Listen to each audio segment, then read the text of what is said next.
Olá, está no ar Direito em Foco, programa de debates e entrevistas sobre temas jurídicos atuais. Esse programa é patrocinado pelo Núcleo de Advogados da Associação Comercial e Industrial de São Caetano do Sul. Hoje nós vamos conversar sobre um tema bastante polêmico.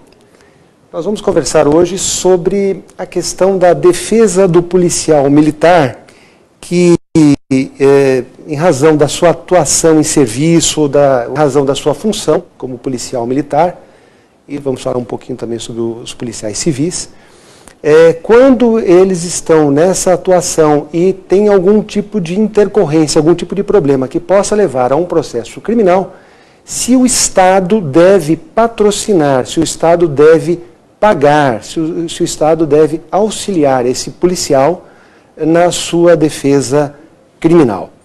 E para a gente conversar sobre esse assunto, nós temos hoje a presença da doutora Larissa Torqueto, já nossa amiga aqui da casa, uma advogada experiente nessa área, palestrante, ela é da Comissão de Direito Tributário da OAB de São Paulo e é presidente da Comissão de Direito Penal Militar da OAB de São Caetano do Sul.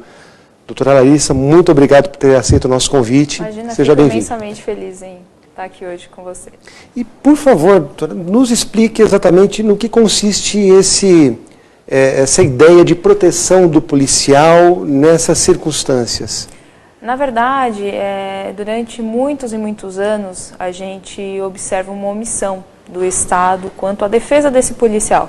Seja ele policial militar, civil, vamos falar também das perícias técnico-científicas, o GCM, o agente da SAP, né, o sistema penitenciário.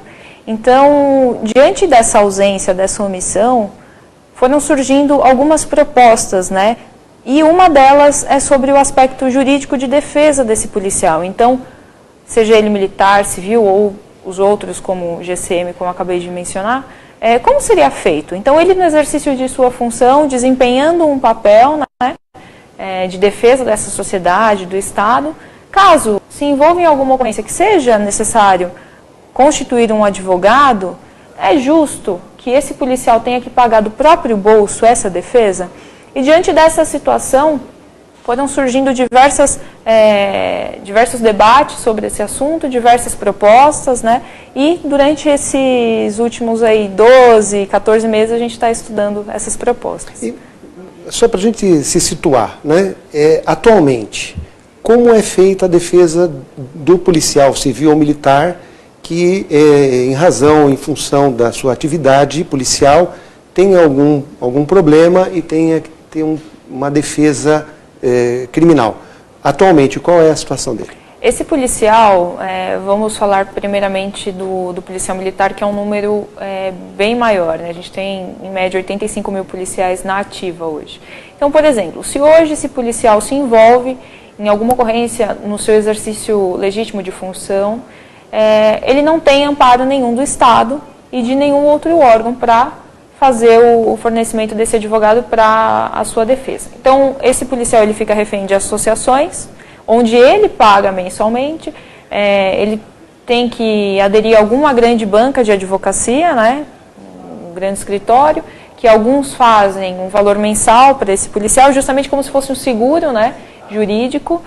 E, então, de qualquer forma, esse pagamento, o custeio desse advogado é feito do próprio bolso desse policial, em uma situação legítima onde ele está trabalhando. Então, pelo seu trabalho, ele tem que constituir um advogado, mas o Estado não dá esse advogado. Então, do próprio bolso, ele tem que pagar esse advogado. Mas aqueles policiais que, ou no começo de carreira, ou dependendo do tipo de patente, seja na civil ou na militar, ele não poderia ter a assistência judiciária do Estado, da Defensoria do Estado, pela hipossuficiência financeira dele, pelo salário de 2,5, 3 salários mínimos, 4 salários mínimos, ele não poderia ter essa assistência já automaticamente em razão do salário que ganha, do baixo salário que alguns ganham? Nós temos também algumas discussões quanto à defensoria.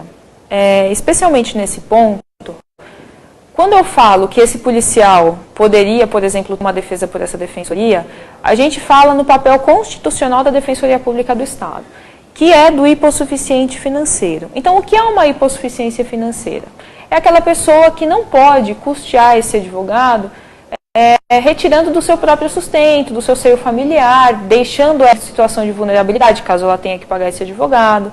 Como funciona hoje? A gente não tem uma regra fixa de quanto é um hipossuficiente financeiro. A gente vê algumas decisões de 2,5, 3 salários mínimos, mas se eu tiver uma situação onde seja maior que esse valor, por exemplo, de 3 salários mínimos, mas essa pessoa efetivamente comprovar que tem muitos filhos, que tem problemas de saúde, por exemplo, um pai é casado, a esposa não trabalha, se eu conseguir comprovar, pode ser feito o fornecimento do atendimento pela defensoria. Porém, quando eu falo em policial militar, eu não tenho na Defensoria Pública do Estado de São Paulo uma pessoa, um grupo de defensores que atue no direito militar, que é uma área extremamente específica. Então, por exemplo, eu já fiz esse teste diversas vezes, para ver se tinha alguma alteração, até por um aspecto legislativo que até a gente vai acabar comentando.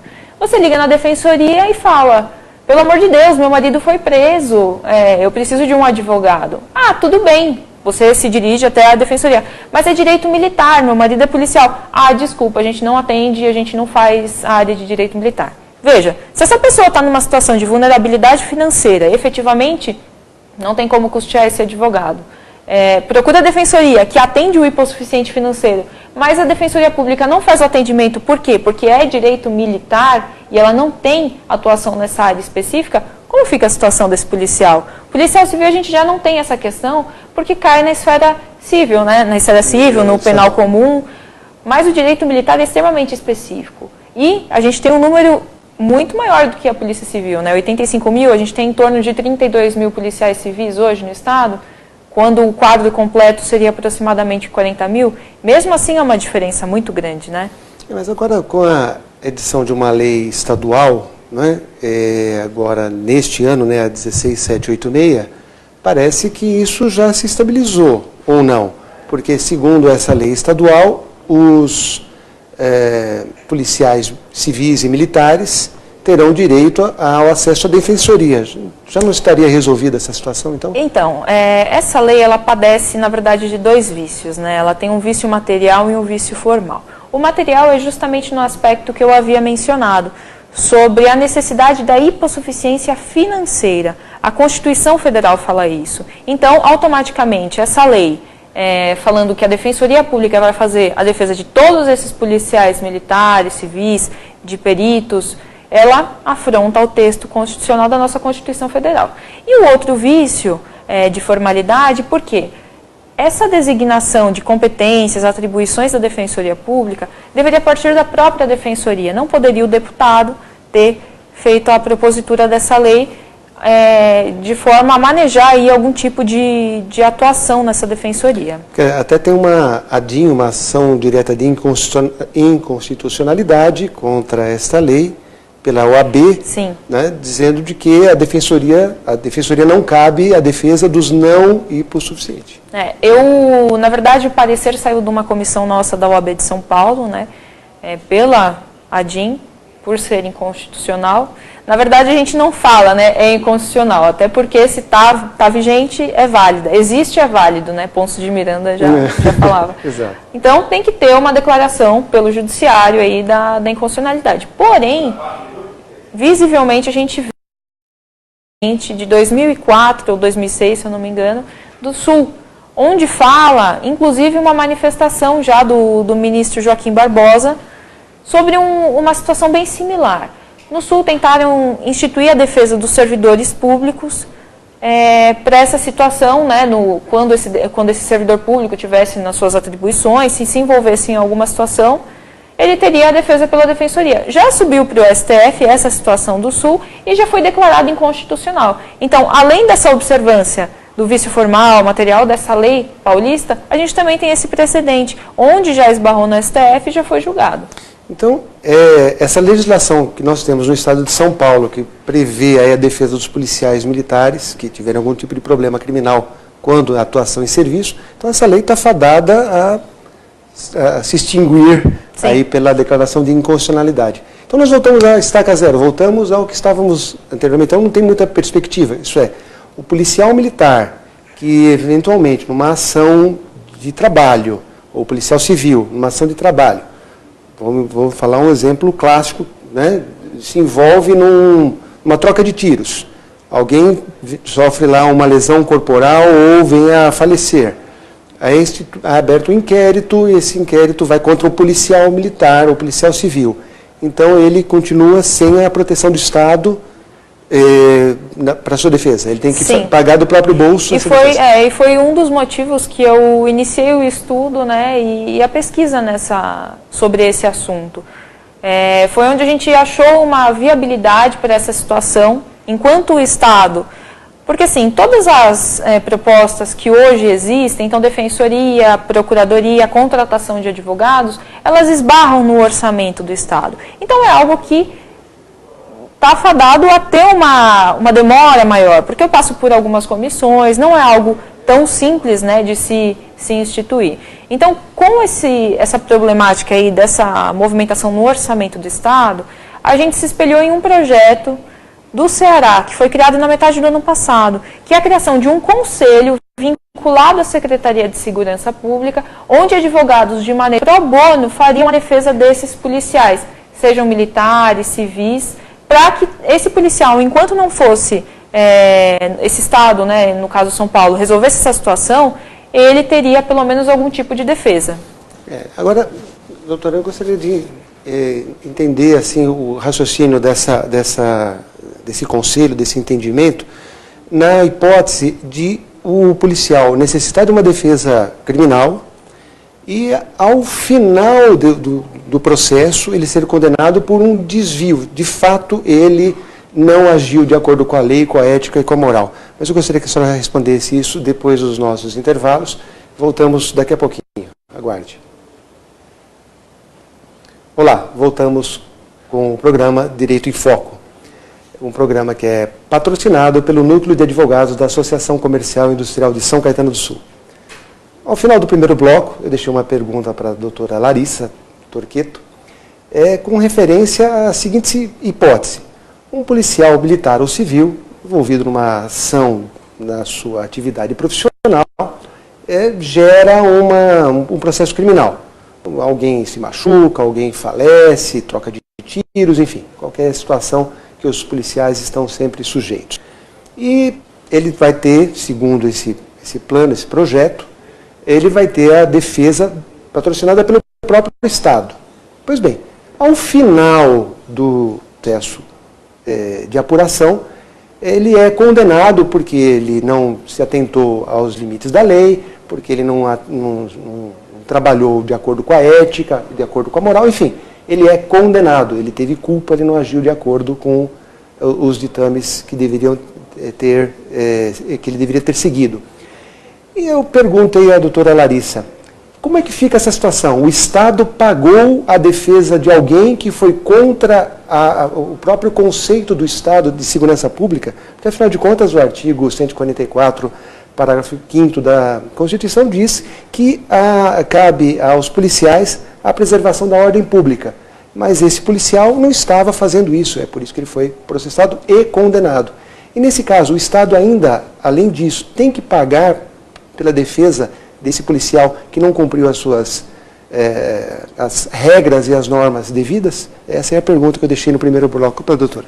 A gente precisa primeiro colocar algumas situações. Então, por exemplo, se fosse uma defesa custeada, por exemplo, uma contratação de advogados pelo Estado para fazer a defesa nesses casos dos policiais, poderia ser analisada alguma questão de viabilidade de indenização para o Estado por conta desse policial depois de transitado em julgado, toda essa questão, e analisada efetivamente a sua culpabilidade.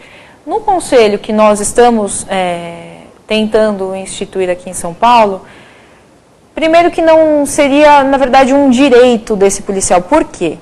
Esse conselho ele seria instituído através de um decreto, né, do governador ou uma resolução do secretário de Segurança Pública. Se eu fosse mexer em direitos do policial, teria que ser através de lei, né? E então já não seria o caso. Como funcionaria a aferição, né, dessa questão para saber se efetivamente poderia ou não ser beneficiado com esse advogado do conselho? primeiramente seria formado esse conselho não só com advogados, mas também policiais militares, policiais civis, de todas essas polícias ou guardas ou agentes de segurança que seriam beneficiados. Seria uma análise prévia dessa situação onde ocorreu, dessa ocorrência e deliberado nesse conselho se efetivamente tem a viabilidade de defesa daquela pessoa. Já me perguntaram também, mas se esse conselho não pegar esse caso desse advogado, ele tiver que contratar um advogado particular e provar que efetivamente ele não tinha culpa. Como fica a situação do conselho? Mais uma vez, o conselho, na verdade, vem como um benefício para esse policial e não como um direito. Por quê? Esse conselho, ele pode funcionar ao mesmo tempo de que todas essas outras possibilidades. Então, defensoria, procuradoria, a contratação de escritórios de advogados. Ele funciona como uma forma suplementar e enquanto não se resolve nenhuma dessas outras. Então, eu também não posso abranger um espaço tão grande para esse conselho, né? Então, por isso que a gente precisaria verificar efetivamente com esse conselho, com essa deliberação, se é o caso de defesa. Mas, no caso de contratação, por exemplo, por um escritório de advocacia do Estado, poderia ser estipulado alguma questão de indenização, caso efetivamente fosse comprovada a culpa. Não, mas pela maneira como o senhor está dizendo, que eu estou entendendo direito, esse conselho seria um conselho de defesa das forças de segurança. Sim. Não é? E esse conselho não seria sustentado pelo Estado ou seria? Não seria. Esse conselho ele seria formado, além desses policiais civis, militares, que analisariam, né, essas ocorrências, também junto com os advogados, por advogados que atuariam de maneira pro bono. O pro bono, a gente chama que é um serviço para o bem. Então, justamente é essa causa. Esses advogados atuariam de maneira pro bono na defesa desses casos, onde verificado e deliberado por esse conselho que haveria efetivamente uma questão legítima de atuação desse policial. O conselho, nós nos espelhamos, que funciona hoje perfeitamente no Ceará. Primeiro que eles têm uma realidade bem diferente. A Polícia Militar do Ceará tem em torno de 8.500 homens e a Polícia Civil um número bem menor, em torno de 2, 3 mil. Então, a gente já vê que é um conselho com... Menos 10% do que temos no estado de São Paulo. E eles já têm, hoje, atuando integralmente, 60 advogados atuando de maneira pro bono nesse conselho. Uma lista de espera de 400 nomes e cada vez mais surgindo nomes. Porém, o que eles não têm, que nós trouxemos como uma forma de prestigiar o advogado que atuaria nesse conselho. Uma capacitação, um curso de extensão para esse advogado, por exemplo, no direito militar. Então, seria fornecido um curso de extensão ou pela Academia de Polícia Militar do Barro Branco, Escola de Soldado, Escola de Sargento, para que esse advogado que se voluntariasse tivesse esse curso de extensão com o diploma, como uma forma de contrapartida também pela sua atuação no conselho, né? Poxa, se esse advogado está atuando de maneira pro bono, né, gratuita para esse policial, por que não ser fornecido a ele algo para aprimorar a sua carreira, algo para aprimorar o seu conhecimento técnico, que inclusive vai auxiliar na atuação de defesa desse policial? Agora, esse Conselho de Defesa das Forças de Segurança, Condeforce. Então, a Condeforce, não utilizando recursos do Estado, teria algum impedimento dele já iniciar os seus trabalhos? O que falta para implementar? Porque tivemos um problema com a legislação. A legislação foi feita, há um problema de inconstitucionalidade, ela provavelmente não vai vingar, e os policiais continuarão da maneira como estavam, que era sem nenhum tipo de assistência, mesmo os hipossuficientes. Sim. E esse conselho, então, não necessitaria de uma legislação, não necessitaria de verba de Estado. O que está faltando para ele deslanchar e dar esse apoio aos policiais militares? Todo o estudo técnico, ele foi feito, todas as propostas que existem hoje foram analisadas do começo ao fim, a questão do conselho também foi analisado, inclusive foi criado um grupo de trabalho designado pelo subcomandante PM, Coronel Alencar, para estudar efetivamente essa questão da assistência judiciária para esse policial. E fui convidada a participei desse grupo, e a conclusão foi pela criação do Condeforce, justamente por uma facilidade maior de ser implementado. Ele seria implementado ou por um decreto do governador, ou por uma resolução do secretário de Segurança Pública. Porém, apesar de todo esse estudo feito, a gente também precisa da vontade política. A gente precisa de alguém que abrace a nossa ideia e leve ela para frente, né? Eu não sou política, né? A gente tem um respeito muito grande, né, em como a Polícia Militar funciona, a Polícia Civil, e não dá para você envolver, né, um órgão estatal com política em si, direcionado a esse tipo de atitude para que se vire isso, né? Então a gente precisa, na verdade, de uma vontade, principalmente do governador eleito, Dória, para que isso seja implementado. E frisando que isso não impede de nenhuma forma as outras propostas de serem analisadas, de serem instituídas, por exemplo, a contratação de escritórios de advogado. Esse conselho ele não impede que isso seja feito. Porém, por demorar mais todas essas outras, pela questão orçamentária, é imprescindível que esse conselho seja criado. E que seja criado no começo do próximo ano, né? Sim. E me parece, eu até tenho aqui um dado, de que em 2010 teve a criação, né, das Diretrizes Nacionais de Promoção e Defesa dos Direitos Humanos dos Profissionais de Segurança Pública. Sim. Ninguém sabe disso. Eu fico até surpresa que o doutor... Não, mas tem que... Quando temos convidados, entrevistados do gabarito da senhora, a gente tem que se preparar, né, doutor? Então, essas diretrizes que surgiram lá desde 2010, nós estamos em 2018, já no apagar das luzes de 2018. E parece que nós estamos engatinhando nisso, porque os direitos humanos dos profissionais de segurança pública, pelo menos no estado de São Paulo, parece, pelo que o senhor está relatando aqui, está nos informando, os policiais civis e militares, os profissionais de segurança pública, estão longe ainda dessa proteção de direitos humanos. Sim, só para ilustrar um pouquinho mais para o público, em 2010, nessas diretrizes, foi estipulado de forma bem breve que fossem efetivadas medidas de proteção a esses servidores, né, públicos, que eu falo, na verdade, que esses integrantes das forças de segurança nem servidores públicos são, né? São agentes distintos, né, de proteção do indivíduo, dos direitos, da democracia, e que fosse, desde 2010, né, quando a gente teve essa manifestação, que os estados, a União, Distrito Federal, municípios, fizessem e tomassem frente de políticas favoráveis a esses agentes, instituindo medidas que os protegessem e cuidassem dos seus interesses. Então, pouquíssimas pessoas se atentam a esse detalhe. E muitas vezes, eu fico chateada de falar isso, mas esquecem que o policial, ele também é uma pessoa. Ele também tem os seus direitos humanos de proteção, ele também tem a sua família, ele também tem que sustentar a sua família.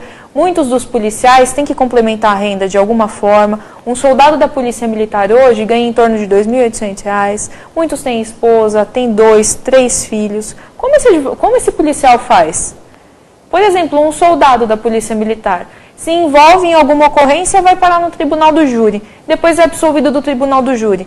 O cara, se tem uma casa para morar, eu já vi diversas situações que o cara tem que vender a própria casa para pagar um advogado, tem que vender o carro, tem que vender tudo que ele tem. Eu já cansei de ver situações porque estava defendendo a população e o próprio Estado. Sim, né? E ele fica na ausência, ele fica nesse limbo jurídico, onde não tem uma defesa pela defensoria, mesmo sendo imposto suficiente financeiro, não tem um fornecimento de defesa pelo Estado, e aí ele tem que tirar da própria mesa, da sua família, para custear um advogado para provar a sua inocência. Essa situação está sendo bastante debatida neste ano de eleições. A questão da segurança pública foi muito debatida de vários aspectos, mas eu não me recordo, né, de ter observado nenhum tipo de manifestação dos candidatos em favor dessas diretrizes. Se fala muito em prestigiar o policial, se fala muito em prestigiar as instituições de segurança pública, mas eu não lembro de ter ouvido nada efetivo nisso. E não me parece tão complicado assim.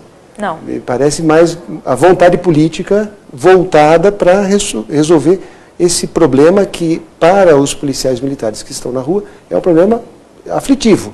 Porque ao se envolver, ao ter uma demanda no seu serviço, será que ele pensa 1, 10, 20 vezes, dizer, olha, eu vou lá, eu vou cumprir a minha obrigação e eu vou ter que responder a um processo criminal e eu vou ter que arcar do próprio bolso? Então veja que sinuca, né? Porque o policial, por exemplo, utilizando essa situação que o senhor mencionou, mas se eu for, eu vou ter que arcar, pode ser que eu tenha que arcar com um advogado, então ele já cai numa situação de prevaricação.